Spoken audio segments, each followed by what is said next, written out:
All right, we're gonna pray I have everything out here because y'all know I'm known to forget things. So for our shrimp and crawfish etouffee, we're gonna blend the both together. So I have some shrimp here that I cut in basically thirds because they were large shrimp. So that's probably about a cup of shrimp. And then I have about 8 ounces of crawfish tail meat. I'm going to be using 8 tablespoons of butter. So that means that I have 1/4 cup of flour.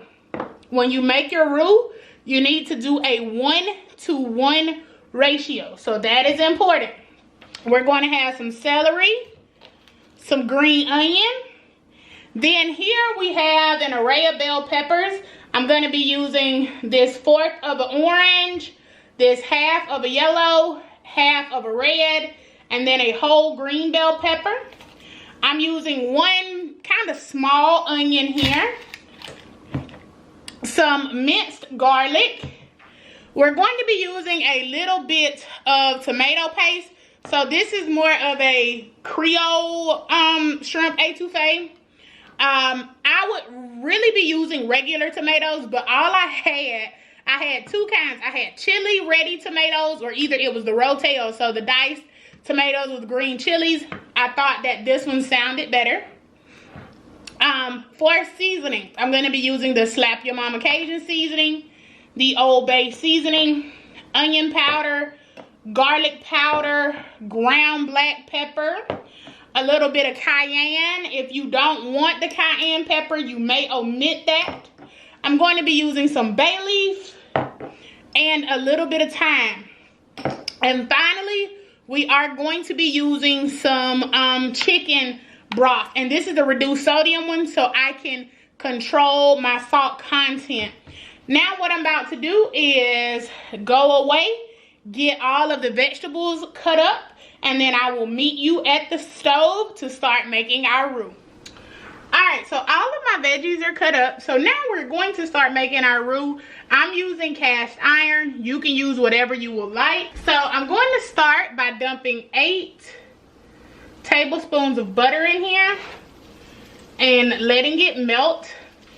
I went ahead and preheated this pan, so it is ready to go.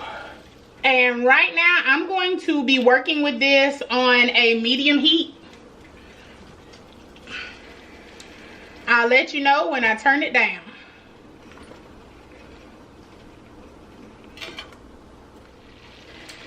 Now that that gorgeous butter is melted, we can go ahead and add in our flour.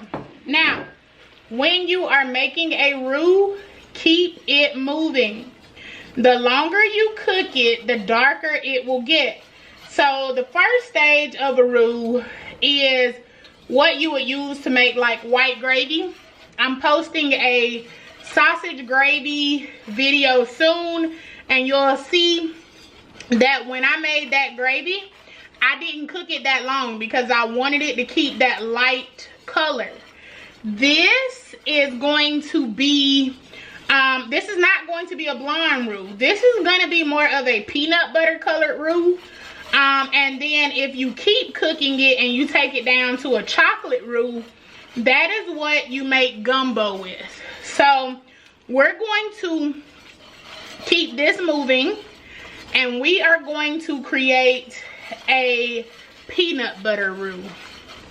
And I'm going to switch utensils here so that I don't annoy you with the scraping.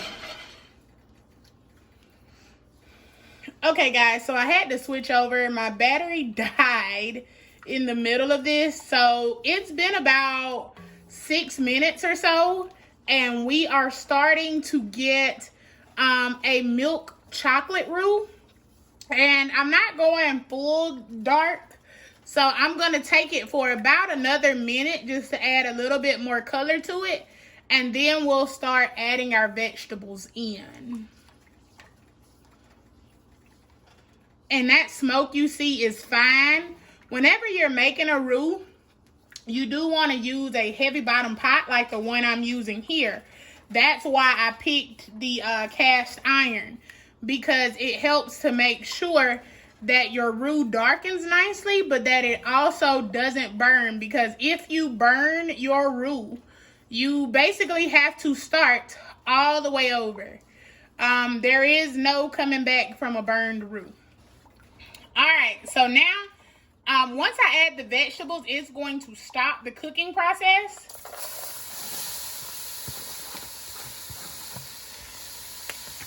And so at this point, your roux will not get any darker. So we're going to turn this down to a medium low heat, because I made that roux on a medium heat.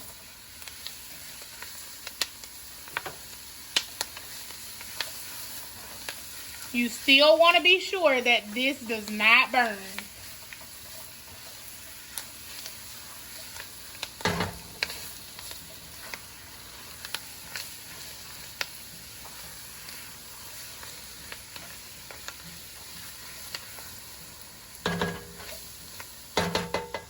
So now we're going to add in our tomatoes. And then I'm going to add in about 3 ounces of tomato paste.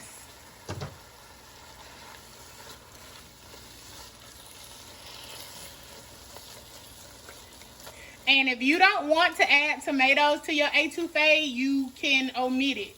I actually like tomatoes a lot, so I like to have them in my gumbo as well as my etouffee.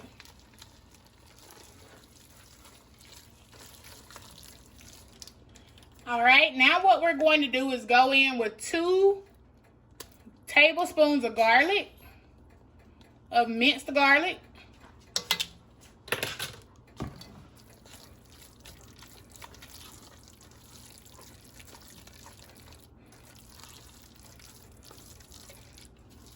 And I'm going to let this cook for about a minute. And if you watch me, you see how I'm consistently or constantly scraping down the sides. You want to make sure that you scrape the sides and the bottoms so that this does not burn.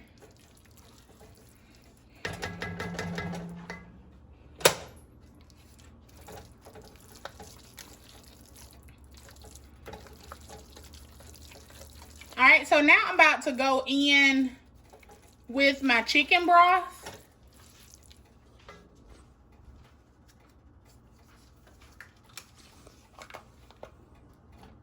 And I'm going to start with just 16 ounces.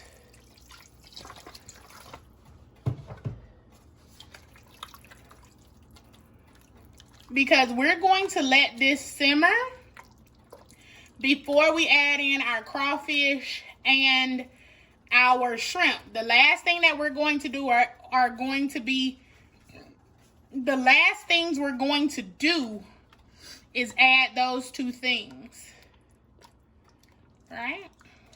And that thickness that you see is from the roux we made.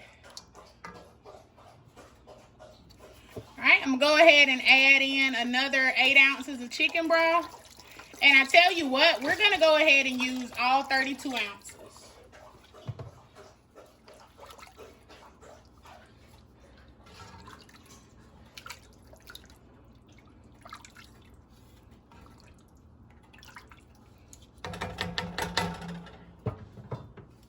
And now it's time to season this up. Going in with a ½ teaspoon of dried thyme.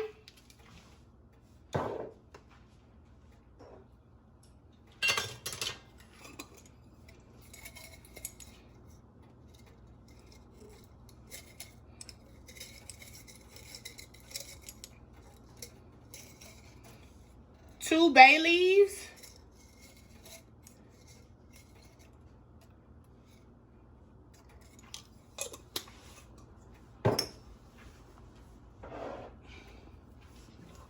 Again, if you don't like heat, feel free to omit the 1/4 teaspoon of cayenne pepper.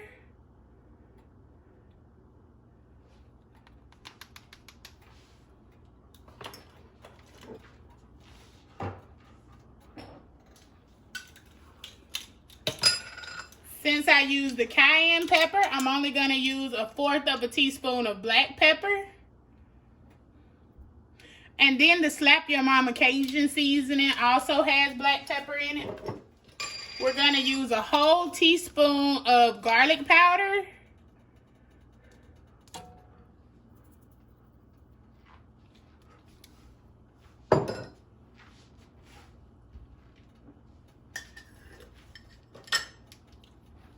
A whole teaspoon of onion powder.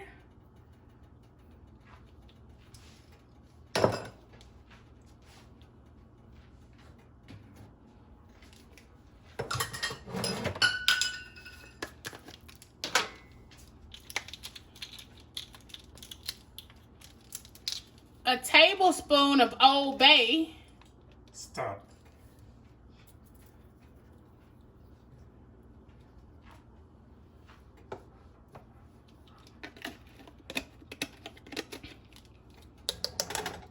And a teaspoon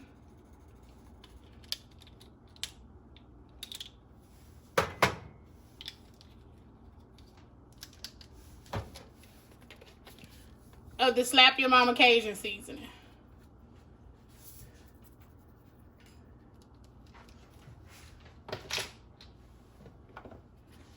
All right, and we're gonna stir all of this in.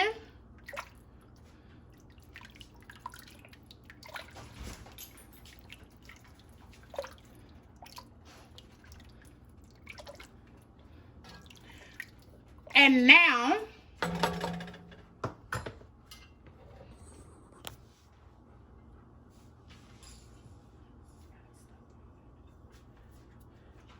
I'm going to put the heavy top on it. It's on a medium heat, and then we'll check it in about 20 minutes. Alrighty, the camera is back in action. So, this has been cooking for about 20 to 25 minutes. The vegetables are nice and soft. I tasted the flavor of it, and it was okay, but I do want to go in with a little more Old Bay. So I'm going to go in with another teaspoon of Old Bay, and like I said, make sure you check the description bar at the bottom for exact measurements.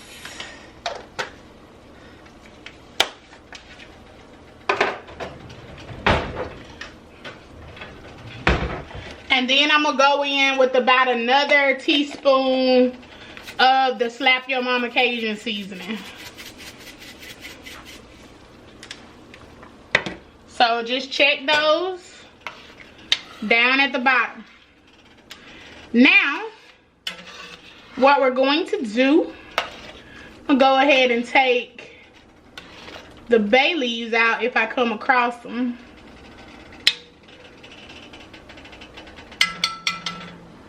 There's one. There's another in here that we'll find eventually. So I'm gonna go ahead, the crawfish and the shrimp need to be cooked.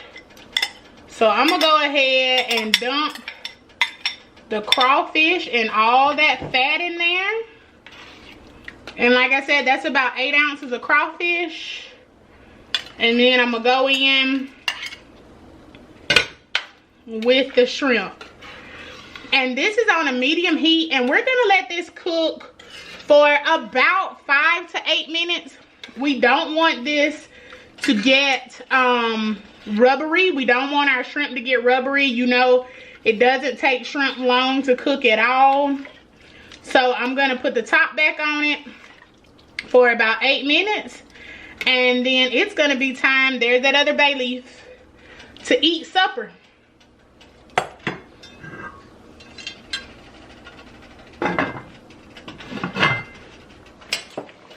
Alright y'all, so it's been about 8 minutes or so with that shrimp and crawfish in here. So they are done. They are done, and you don't want to overcook it and let that shrimp get rubbery. So what I'm going to do now is get me some rice And we are going to plate this up. So we got our rice. And we are going to serve our etouffee right next to it. Looky there. Some people like to serve theirs on top, but mine, you know, we'll just mix it together as we eat it. And that plate's kind of messy, but we'll clean it up. So this